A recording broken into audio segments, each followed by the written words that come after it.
Jadi sejarahnya itu ketika perguruan tapak suci didirikan pada tahun 1963 bulan Juli tanggal 31 di Kauman, Yogyakarta.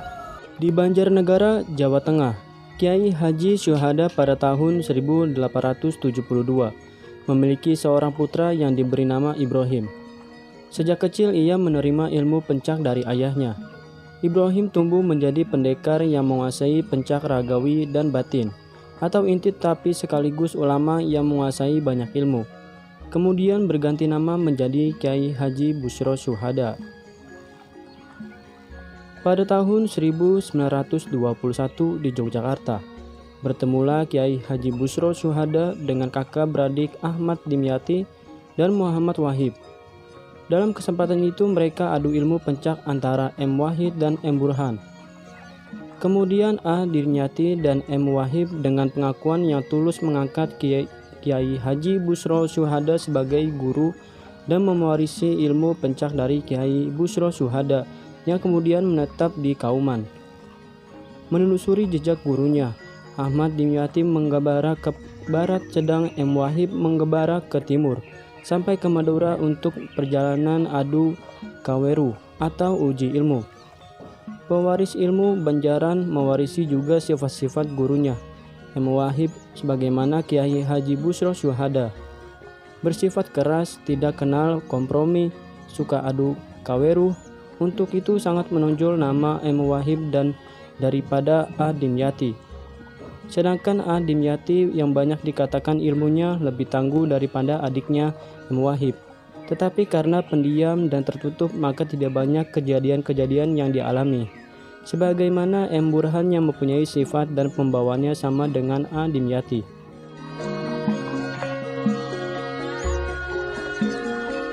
Lahirnya tapak suci Muhammad Bari Irsyad akhirnya mengeluarkan gagasan agar semua aliran Banjaran yang sudah berkembang dan terpecah-pecah dalam berbagai perguruan disatukan kembali ke wadah tunggal.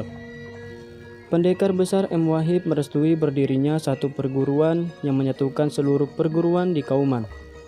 Restu diberikan dengan pengertian perguruan nanti adalah kelanjutan dari perguruan Kauman yang didirikan pada tahun 1925 yang berkedudukan di Kauman. Pendekar M. Wahib mengutus 3 orang muridnya, dan M. Syamsuddin mengirim 2 orang muridnya untuk bergabung. Maka pendekar M. Bari Irsyad bersama 9 anak murid menyiapkan segala sesuatunya untuk mendirikan perguruan. Dasar-dasar perguruan Kauman yang dirancang oleh Muhammad Bari Irsyad, Muhammad Rustam Jundab, dan Muhammad Jakfal Kusuma. Menentukan nama tapak suci. Anggaran dasar dan anggaran rumah tangga dikonsep oleh Muhammad Rustam Jundab. Doa dan ikrar disusun oleh Haji Jarnawi Hadi Kusuma. Lambang perguruan diciptakan oleh Muhammad Fahmi Isyom. Lambang anggota diciptakan oleh Soeharto Sudja. Lambang regu inti Kosegu diciptakan Ajib Hamzah. Sedang bentuk dan warna pakaian dibuat oleh Muhammad Zundar Wiesman dan Anis Susanto.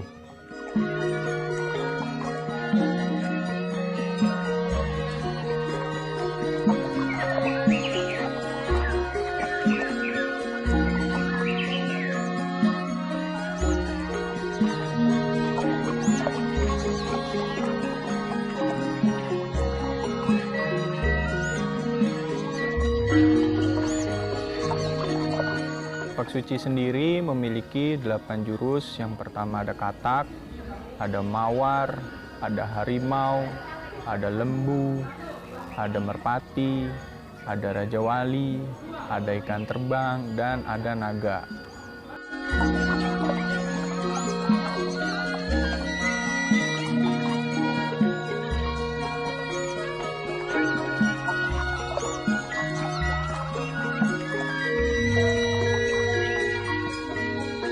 Ciri khas tapak suci sendiri itu kalau paling mencolok itu pakaian. Karena dari sekian banyak itu pakaiannya itu paling mencolok warna merah sama kuning.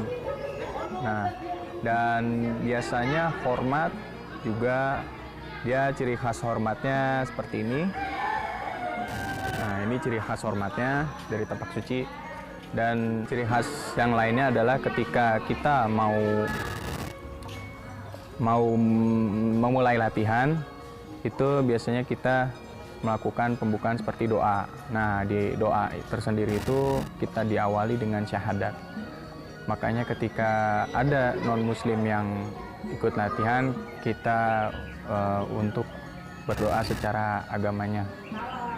Ya gitu. Dan biasanya kalau mau ke biru, ya itu harus harus di KTP-nya, maksudnya dalam arti beragama Islam. Ya mau nggak mau orang yang beragama non-muslim ketika ingin melanjutkan ke jenjang yang lebih tinggi dalam arti kader, dia harus beragama Islam.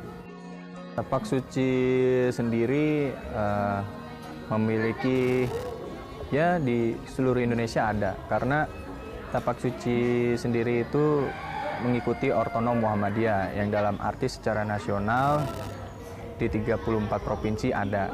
Berarti kemungkinan lebih dari 500 lah, 500 cabang itu ada kayaknya. Bukan kayaknya, emang lebih dari 500, cuman saya kalau diperkirakan itu sulit karena emang banyak. Karena 34 provinsi secara keseluruhan itu ada. Di Jakarta sendiri itu ada 5, Jakarta Barat, Jakarta Selatan, Jakarta Pusat, Jakarta Timur, Jakarta Utara.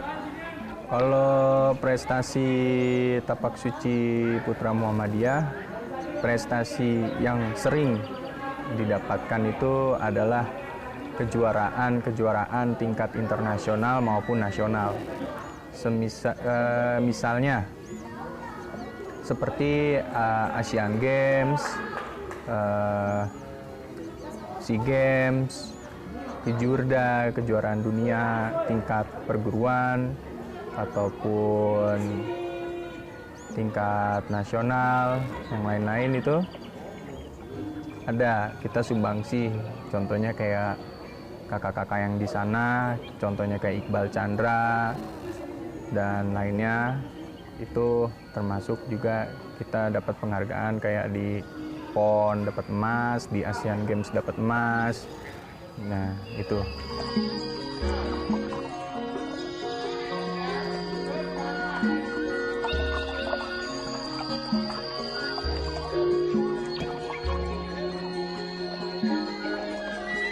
Saya udah ada hampir 5 tahun. Pertama kali itu sungguh tertarik oleh gerakan seni. Saya belajar juga yang namanya akhlak dan iman. Di situ penyaksel di sini harus punya iman dan akhlak. Kalau tidak punya, tidak boleh ikut sini. Karena di sini keislamannya sangat kuat.